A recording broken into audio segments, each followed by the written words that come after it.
we've built a solution. So these are the coin boxes. This is the 50 NT. This is the 10 NT.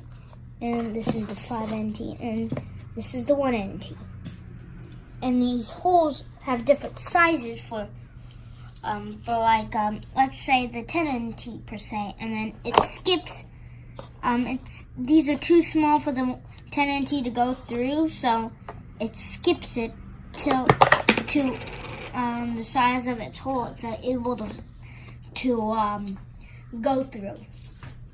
This is the shaking part where the motor has one nut on it connected to 2 AA batteries, and this thing would shake, so the coins would slip down through the shaker.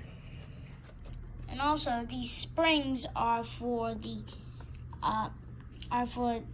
shaking part, and it helps to shake.